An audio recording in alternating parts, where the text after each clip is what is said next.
Good morning, SugarLand. We're going to take a little journey in space and time as we head into the break. And this is of particular interest to me because I have this vision about humanity as an expanding species that is not limited to one world, this planet Earth, but in the future will inhabit many worlds, not just in this solar system, but in other solar systems that we're still discovering day by day, week by week, month by month, as the Kepler mission shows us that our world Earth is, in fact, not unique in the galaxy, and probably not in the universe. I want you to imagine the world 50 years from now. The star date is 2062. And what are we as a species? Where are we? Are we limited to this one planetary body where we are still arguing over resources, being unkind to each other? Limited in our adolescence as a species in this two-dimensional world where we think that the scarcity of resources is somehow a limitation to us? Or in 50 years, do we imagine that we have broken the bounds of the gravity of Earth and have been habiting space in low Earth orbit, where we have continuing facilities and access through both government and private sector rockets and spaceships? Or can we be a little bit more bold than that? Can we think that maybe in 50 years, we'll be actually living on other worlds? The moon, Mars, perhaps the moons of Jupiter and Saturn, perhaps farther. Or is it possible in 50 years, in 2062, we will have discovered, as we expand as a spacefaring civilization, that we are not, in fact, alone in the universe, that there are other intelligences that share the mystery of the universe with us, that are, as we are, seeking to understand our place in it.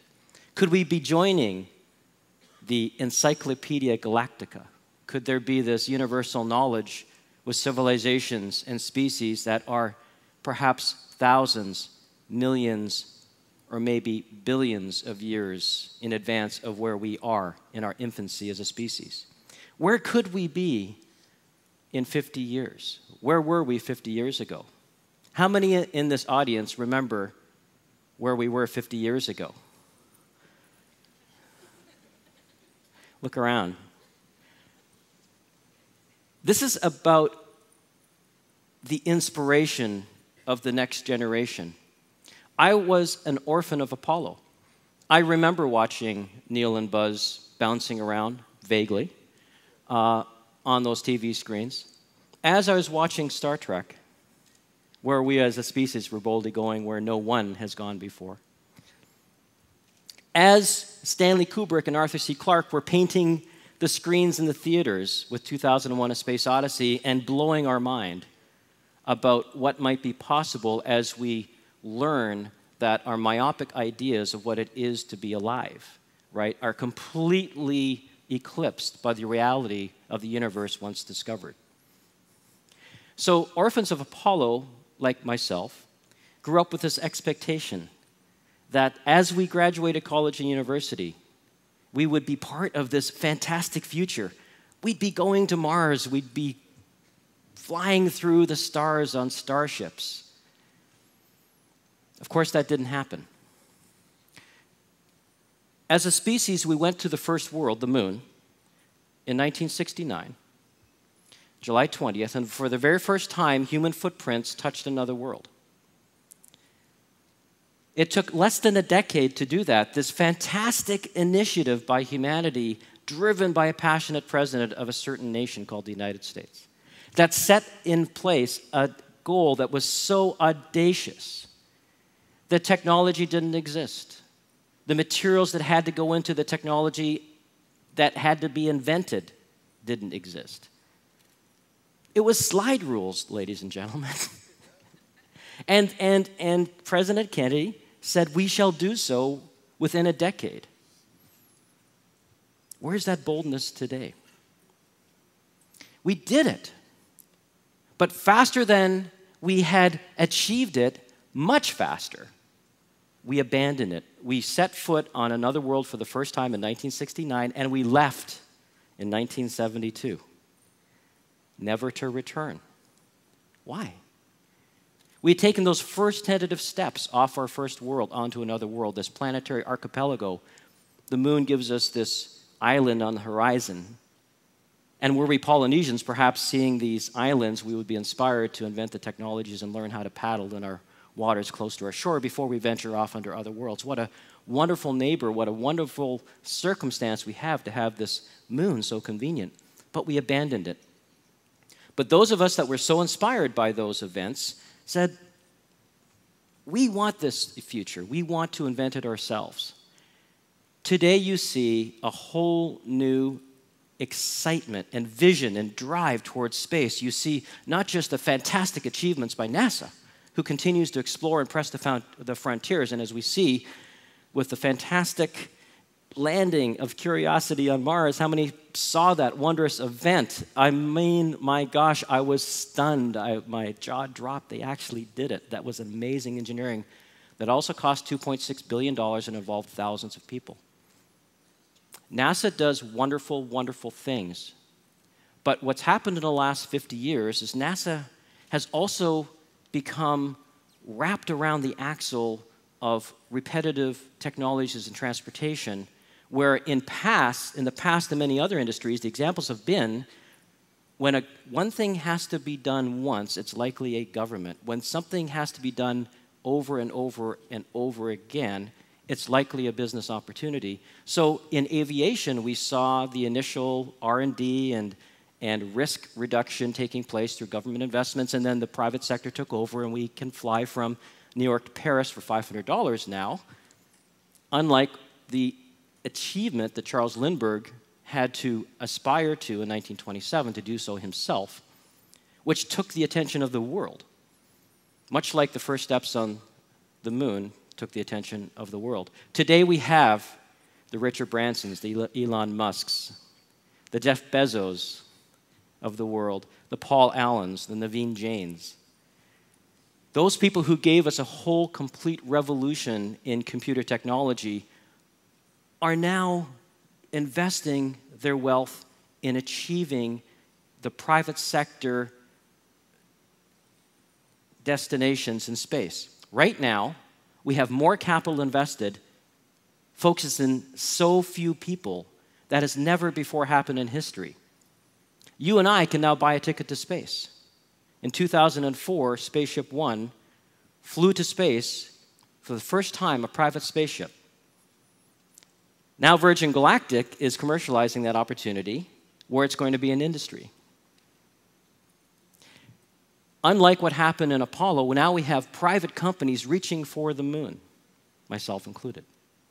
And those first robotic emissaries that will return to the moon and give us the experience with immersive technologies and provide us this platforms for presenting experiments and learning about the science and the commercial opportunities will be followed by people, will be followed by you and me. And it's this new era of exploration and this epoch that we live in that I think is just so fantastic. We live in a world today where the first people who did step on another world, Neil and Buzz, are still here. They're still with us. You can have lunch with them. You can call them. You can talk to them. This is the very first time ever, and never will it be again, an epoch such as we live in today when humanity takes its first steps off the planet, becomes a multi-planet species. When history looks back on us, this will be the era for the first time where we actually stepped off our world and became one with other worlds. I think it's the power of innovation, entrepreneurship, that will power much of what we do in the next decades. In order for us to, it's not about just boldly going, it's about boldly staying. And it's really important that we have the right synergies between government and private sector entities, that which powered the explorations and settlements of the West, of the Americas. It's not much different. The moon is an 8th continent. If you look at its landmass, if you put the Americas together, that's the surface area of the moon. It's a really big place.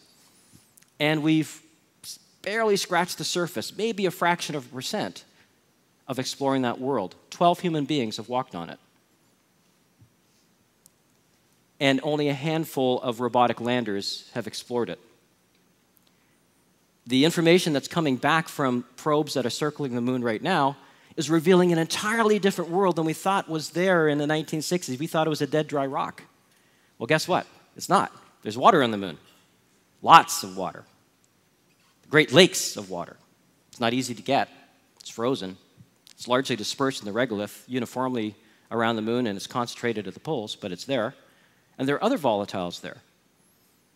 There's also precious resources, planetary resources, things that can leverage our ability to become a multi-planet species, that help the economics of space become a reality, maybe even benefiting Earth. We know there's evidence that there could be more platinum group metals on the surface of the moon than all the reserves of Earth. Platinum's not just really shiny and pretty, it's a very useful element. I think the most important elements that we'll discover on the moon and Mars and other places is the stuff that we don't know about. Because when we venture into these new worlds, when we commit ourselves to exploration, when we take that risk, it's that which we can never imagine that creates the opportunity. It's that discovery. When I was young, one of my greatest mentors was Arthur C. Clarke. In addition to Carl, I was very fortunate to become friends with both. And Arthur had a way of predicting the future with great accuracy, if you read his books. But it was an extrapolation of the art. It was the art of the possible using known science and technology by predicting what the future might be like. And he often talked about what it would be like if you were actually a group of intelligent fish getting together in council chambers and trying to think about why it would be important to go onto the land. What could you possibly find there? What could you do as intelligent fish on the land? Well, you could talk about a lot of things. You can imagine all the things you could do and flap around, but you wouldn't think of fire. So it's the immersive environments that we put ourselves into as human beings on those frontiers. The boundary conditions of innovation happen at these collisions of these frontiers. We've talked today even about engineering and biology, and how that comes together in space. And as we as human beings, these biological creatures that are emanating from this one planetary body and expanding out into space, we ourselves find ourselves becoming transformed very quickly. Human beings exposed to a space environment start to transform. Much of that is conveyed as human beings just aren't designed to be in space. Our bodies react very negatively to being in space. Bad things start to happen. Our muscles atrophy and we have calcium loss in our bones. And maybe it's because our bodies know how to be in space. So maybe it's not Homo sapiens that will ultimately be the descendants of humanity that venture into space, but maybe it's something like Homo spacians. Something that is more transitional, and something that envelops the exponential technologies that are impacting our worlds in ways that make technology appear like magic to us. It's happening so fast. And this is what we teach at the Singularity University. At International Space University, we teach about the interdisciplinary subjects you need to understand how to go into space responsibly as a species. And at Singularity University, we talk about the technological advancing systems that have an exponential matrix to them. So it's not just a linear system. Things are expanding exponentially. In 50 years, on the exponential measure, we could be Starship Earth, we could be Homo spacians, we could be a species that has responsibly learned how to be the proper custodians of our own planet,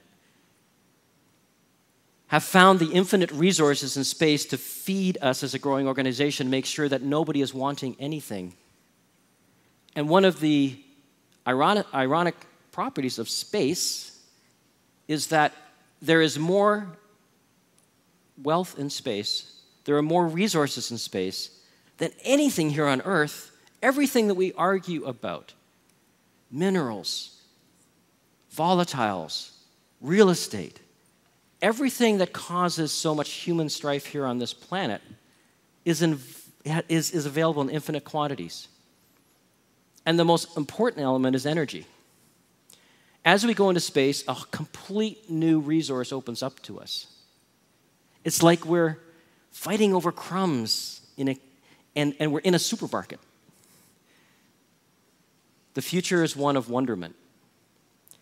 It's one where we will be expanding as a planetary species into a multi-planet species.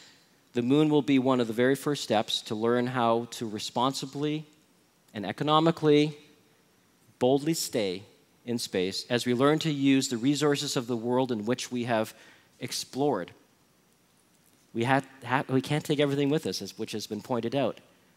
We can't take the houses and the trees. We have to take the seeds, whether they be biological. And we have to learn how to live off the land. And as we move out into the cosmos, the stepping stone being the moon, and then learning how to live and work on Mars, we may discover tomorrow, maybe 10 years from now, that we are, as a matter of fact, a member of a galactic civilization of which we are the newest members.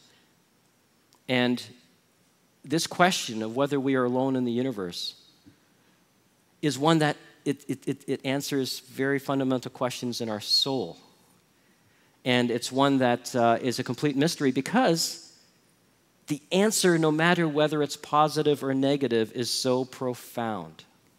If we are the only ones, if we are the only instance of life in a galaxy of billions, of hundreds of billions of stars, with hundreds of billions of planets, in a universe of hundreds of billions of galaxies, if we're the only ones, that's an awful waste of space, but what a profound responsibility we have as the local microcosm of life, and it's up to us. If, however, life has arisen many, many times in the galaxy and we're able to touch it or communicate with it, what a profound revelation that would be to us as well. We, the voyagers of the starship Earth, are in for a fantastic few decades. As we discover new worlds, as we learn how to send our robot emissaries, ourselves, and eventually our descendants, the Homo spacians of the future, to these other worlds, we'll become a multi-planet species. And most importantly, we will not be a single point of failure. I can't promise you that an asteroid is not going to wipe out all life on this Earth next Tuesday. Unlikely. But it's happened before. Asteroids make very effective planetary biological cleansers. Ask any dinosaur. They didn't have a space program. Thank you very much.